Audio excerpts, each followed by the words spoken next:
আসসালামু আলাইকুম। মহান আল্লাহ তাআলা পৃথিবীতে বহু নবী রাসূল প্রেরণ করেছেন। তবে যত নবী রাসূল এই দুনিয়াতে এসেছে তারা সবাই ছিলেন পুরুষ। এই মর্যাদা আল্লাহ তাআলা নারীদের দেননি। তাই বলে নারীদের অবহেলা করার কোনো অবকাশ নেই।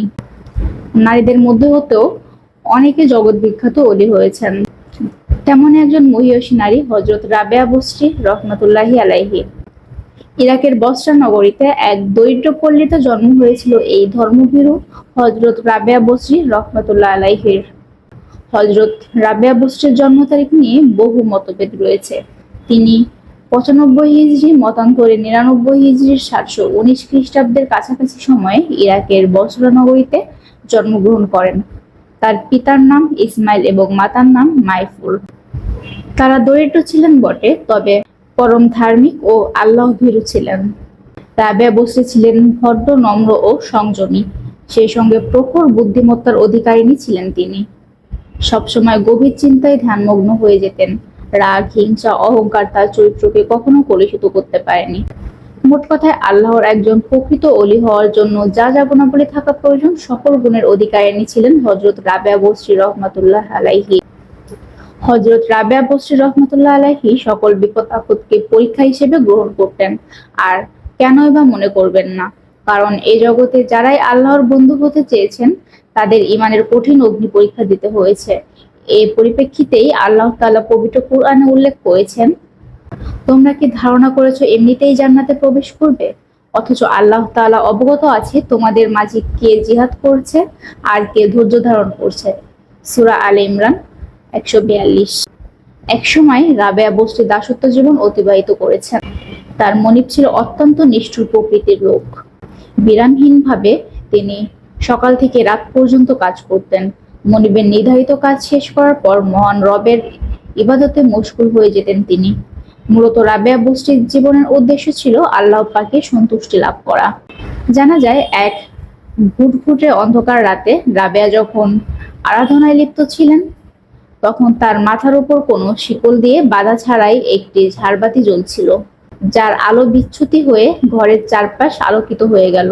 এই অলৌকিক ঘটনা দেখে মনিবের পাষাণ হৃদয় গলে গেল। মনিব মনে মনে বলল, হায়, এ আমি কাকে আমার ঘরের দাসী বানিয়ে রেখেছি? সে তো সামান্য নারী হতে পারে না, সে নিশ্চয়ই আল্লাহর প্রিয়জন। এ ঘটনার পরদিন সকালে মনিব রাবেয়া বসরিকে দাসত্ব জীবন থেকে মুক্ত করলেন।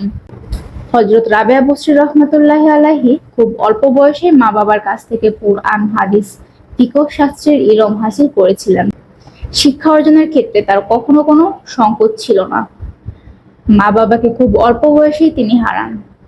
জীবন চলার পথে বহু কঠিন পরীক্ষার সম্মুখীন হয়েছেন তিনি। তারপরও আল্লাহর সন্তুষ্টি অর্জনের জন্য কখনো পিছপা হননি। সে সময়ের একজন মহান সাধক ছিলেন ইমাম হাসান বসরি রহমাতুল্লাহ আলাইহি। রাবেয়া তার কাছে গিয়ে ইলমে তাসাউফ ও মারিফাতের সূক্ষ্ম জ্ঞান অর্জন করতেন। পরবর্তী জীবনে রাবেয়া একজন কবি হিসেবে খ্যাতি লাভ করেন। রাবেয়া বসরি রহমাতুল্লাহ আলাইহির জীবন থেকে অনেক কারামত প্রকাশিত হয়েছে। এরকম অলৌকিক কর্মকাণ্ডের সংখ্যাও কম নয়। তার মধ্যে থেকে একটি কারামত হচ্ছে, একদিন রাবেয়া ফোরাত নদীর তীরে বসে আল্লাহর ধ্যানে মগ্ন ছিলেন। এমনই সময় তৎকালীন শ্রেষ্ঠ সাধক হযরত হাসান বসরি রহমাতুল্লাহ আলাইহি সেখানে হাজির হলেন। তিনি তার জায়নামাজখানি পানিতে বিছিয়ে দিলেন এবং রাবেয়াকে ডেকে বললেন, এসো রাবেয়া, আমরা দাঁড়িয়ে ২ রাকাত নামাজ আদায় করি। এখানে হাসান বসরির ইচ্ছে ছিল রাবেয়া তার আসনখানি ডুবে যাওয়া হতে রক্ষা করতে পারে কিনা। রাবেয়া কিছুক্ষণ চুপ থেকে তার জায়নামাজটিকে শূন্যলোকে উড়িয়ে দিলেন এবং রাবেয়া নিজে উড়ে সেখানে বসে বললেন, জনাব আসুন, যদি পারেন এখানে এসে ২ রাকাত নামাজ আমরা আদায় করি। আল্লাহর নবী রাসূল ওলিদের বহু অলৌকিক ঘটনা রয়েছে, তবে তারা এসব ক্ষমতা নিয়ে কখনো অহংকার করেননি। তারা ইচ্ছাকৃতভাবে কখনো তা প্রকাশ করেননি, বরং তা আপনা আপনি প্রকাশিত হয়ে যেত। এত কামেল হয়েও হযরত রাবেয়াকে অনেক সময় ছিন্ন বসনে দেখা যেত।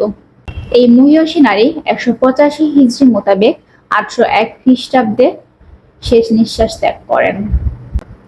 তার ইবাদত বন্দেগী এবং ন্যায়নিষ্ঠায় তিনি আজ স্মরণীয় এবং রাবেয়া বসরি আল্লাহর দরবারে একজন সফল নারী।